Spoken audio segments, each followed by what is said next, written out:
यह शिक्षिका अपने आकार और स्वरूप के मामले में इतनी आकर्षक थी कि स्कूल का हर पुरुष विद्यार्थी जब भी उसे देखता तो शर्म से कुछ ढूंढता था ताकि उसकी शर्मनाक प्रतिक्रियाएं न दिखें। टॉनी, एक छात्र, बहुत कोशिशों के बाद 2 संगीत समारोह के टिकट हासिल करने में सफल रहा और मिस मैडी को उसमें जाने के लिए बुलाना चाहता था।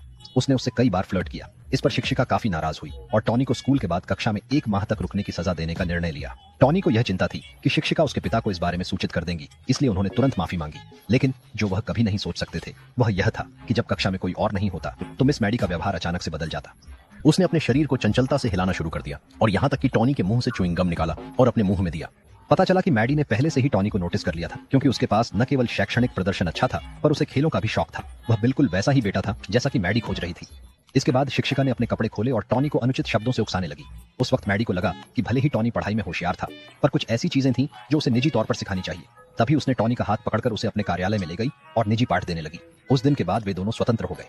परीक्षा के प्रश्न पत्र बांटते समय मैडी टोनी के पत्र पर कुछ खास टिप्पणी छोड़ती थी। यहाँ तक कि एक स्कूल सभा में भी उन दोनों ने पर्दे के पीछे और अपना पाठ्यक्रम शुरू किया। लेकिन दुर्भाग्य से, क्योंकि उन्होंने बहुत शोर किया, स्कूल के सभी शिक्षकों और छात्रों को काफी अजीब महसूस हुआ है। जब पर्दा खोला गया तो सब दंग रह गए। मैडी ने शर्म से स्कूल के झंडे में खुद को लपेटा और जल्दी से चला गया। टोनी ने सोचा कि वह इस बार पूरी तरह से बर्बाद हो गया था, लेकिन अप्रत्याशित रूप से अगले सेकंड में दर्शकों से गर्मजोशी से तालियां छू गईं। शिक्षकों और सहपाठियों ने उनके साहस की सराहना की, जो कुछ भी करने की हिम्मत नहीं की। चूंकि इस तरह के असामान्य रिश्ते को समाज द्वारा मान्यता नहीं दी गई थी, जल्द ही टोनी और मैडी का मामला एक विशिष्ट सार्वजनिक अभियोजन मामला बन गया। हालांकि पयस सिस्टम आदर्श नहीं रहा था, क्योंकि उस समय टोनी अभी भी नाबालिग था। अंत में सभी सजा मैडी द्वारा पैदा हुई थी। उसे 30 साल की सजा सुनाई गई।